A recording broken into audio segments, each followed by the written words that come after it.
ìṣẹ̀ṣe làgbà ìṣẹ̀ṣe làgbà lótìtọ́ ìṣẹ̀ṣe làgbà Ọba Jimoh Ajayi the Ologudu of Ogudu àti àwọn olóyè wọn àwọn baálẹ̀ balógun ìyálóde àwọn aráàlú ọmọ ìlú aráàlú.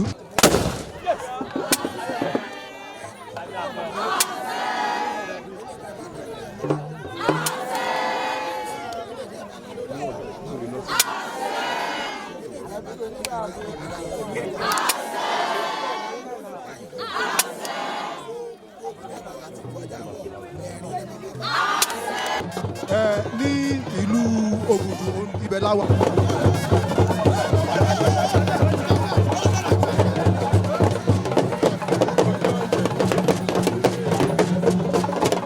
Tèmi ni Oba Jimoh Ajayi Adebayo Ologudu of Ogudu JP Ambassador. Ogun Ajobo tẹ́ ẹ ṣe lọ́jọ́ tòní ó ti tó bí ọdún mélòó tẹ́ ti ń ṣe bọ̀. Àjogúnbá ni o ọmọ ẹ̀dẹ́ bá pèlè ìyẹ́ kò sàsọdá abá lọ́wọ́ bàbá wa onírìṣà náà ti fi lélẹ̀ nílùú yìí láti 1931 ni bàbá wa ni ti fi lọ́lẹ̀ nílùú yìí ló ti yan baálẹ̀ wọ́n dẹ̀ nìkan máa ṣe ojúṣe gẹ́gẹ́ bí ọmọ ọ̀fẹ́. Ẹ ṣe gan kábíyèsí kábíyèsí kan tó wá yà mí lẹ́nu mo rí pé ká tó wá sí ìdí ògún báyìí akọ́ jáde nínú ààfin láti ààfin ẹ wọ́de lọ sí inú ọjà kẹ́tọ́ wá wáyé báyìí kí ni ìdí ìrókò kẹ́tọ́ wá sí ìdí ògún kí ni ìṣẹ́bí. láti ilẹ̀ wá ọ̀dọ́ kan wà ń bẹ̀ yẹn ààrẹ láti ṣe ilé ọ̀dọ́ yẹn gàgà ló gbé ìlú ìdúró lágbára Ọlọ́run jẹ́ ká pẹ̀dé abájọ abájáde nínú ààfin àlọ́ ìdí ìrókò láti ìdí ìrókò àgbánú ọjà ìlú Ògùdù àwa wá sí ìdí ògún lẹ́yìn ẹ̀ máa padà wọnú ààfin. Ó di dandan ká ẹ lọ sí gbogbo ibi tẹ́ lọ. ẹ ṣe máa ń ṣe lọ́dọọdún. láti ìjẹ́ǹdógún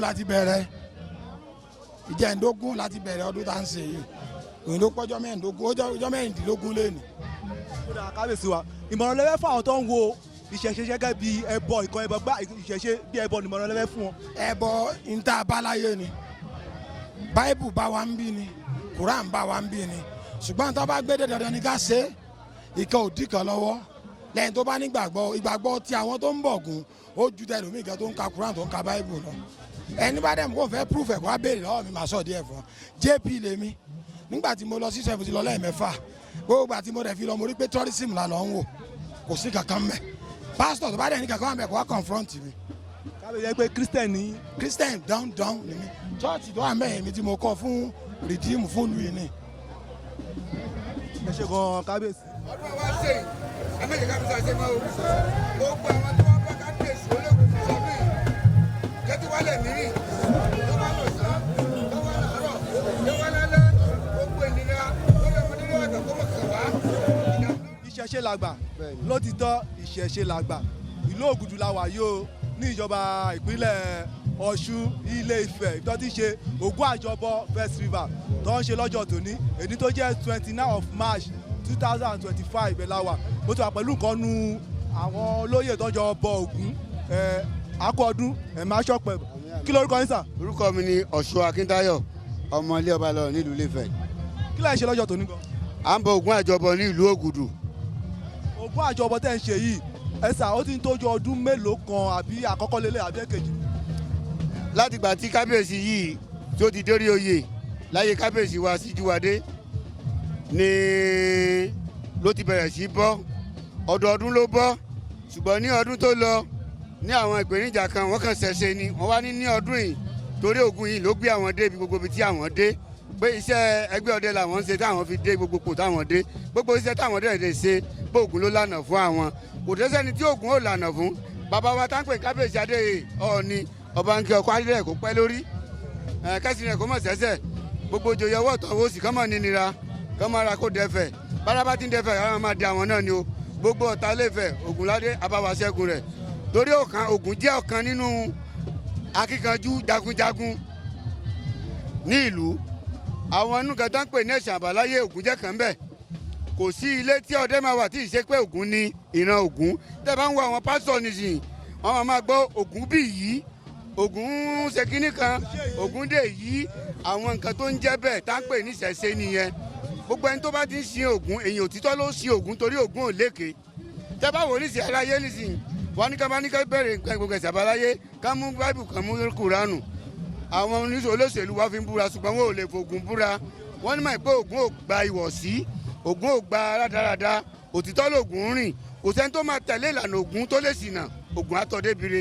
bó ṣe wù kí ayé wá gbógun téèyàn tó bá pe Ògún kó fi ń ṣàdúrà bó sọ ọmọdé ló bá wà nulẹ̀ ẹ wo obìnrin tàfẹ́ sílẹ̀ wọ́n ń bọ̀ Ògún o kí lóògùn tí wọ́n ń bọ̀ tó ń bá ṣe bẹ̀ nù lé wọn irin apẹ̀rin náà fi máa ṣe wọ́n bí wọ́n fi po sí wọ́n ń bọ̀ Ògún nìyẹn táwọn gbogbo dẹ̀ mọ̀ wọ́n ń bọ̀ Ògún nìyẹn aráàta máa dé bá wọn bẹ̀ wọ́n ní kó dúró jẹun inú oúnjẹ tó ń bá fún aráàta wọ́n ti ṣàdúrà fún ọmọ tó bí wọn oúnjẹ Ògún ní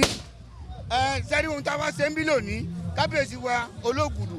ó ṣe gẹ́gẹ́ bí bá ṣe é ṣe bá àwọn àgbààgbà ẹ̀ ṣe é ṣe kó mọ̀ lè hùn kò dẹ̀ ní hùn ó là tó máa tàgbà tó kékeré ó ní gbogbo iṣẹ́ tí wọ́n ṣe Ògún ni ẹni ń gọ̀pẹ́ nísìnyí nǹkan Ògún ló fi máa gùn ẹni roko máa má dà mọ́ ní kò sẹ́ni tó lè roko báyìí báyìí ó dédé gbé microphone mọ̀ ní kó yóò lá máa fi kọrin lọ́hùn nígbèsí sí orin ló là kọ ní ibẹ̀ so òun ló fi wá ṣàdúrà pé òun ṣe tọdún yìí kóun ṣe tẹ̀mí yìí kí gbogbo àwọn tó ń kó mọ́wọ́ lọ́wọ́ àti Ile-Ife àtàgbègbè yìí kó má bàjẹ́ yìí kí Ọ̀ṣun náà má bàjẹ́ yìí kí Nàìjíríà má bàjẹ́ gbogbo agbé lọ́wọ́ ló ní Nàìjíríà lónìí kí Nàìjíríà wá máa rí ogun jà Nàìjíríà ogun Nàìjíríà àríkà náà gbé sọ́jà wa òyìnká tó wà lọ́wọ́ sọ́jà náà ń pè ní sọ́jà o Ògún ló wà lọ́wọ́ sọ́jà kán bá gbàgbọ́n lọ́wọ́ sọ́jà lónìí èyí sí nǹkan ó lè ṣe ó náà pè lóògùn ṣùgbọ́n ọdẹ ní ìbí ìran inú ọdẹ náà ti bí sọ́jà náà ti yọ sọ́jà náà ti yọ ọlọ́pàá tó ń yẹ níta wá ń pè lọ́dẹ lónìí ẹ̀yin ò gbọ́dọ̀ gbàgbé rẹ̀ ẹ̀yin ò gbọ́dọ̀ gbàgbé rẹ̀ torí àwọn mẹ́ta lọ́pàdìra ńgbà tá ń ti kọ̀ àwọn bí a sílẹ̀ Ọ̀ṣun táwọn yìí á jí lójúmọ́ ká mọ̀ mú mi a kì í jí lójúmọ́ ká mọ̀ mú mi òun ló tẹ̀lé a bá ti bíyàn tán a máa fomi wọn ni ńgbà bá fi sílẹ̀ tán ńgbà náà ẹsẹ̀ máa wí kán bá mú nǹkan Ògún wá kálá fi dá ìwọ ọmọ a gbọ́dọ̀ gbàgbé gbogbo nǹkan yẹn torí ìṣẹ̀ṣe ni lágbára Ọlọ́run nídìí ìjà mẹ́tẹ̀ẹ̀ta.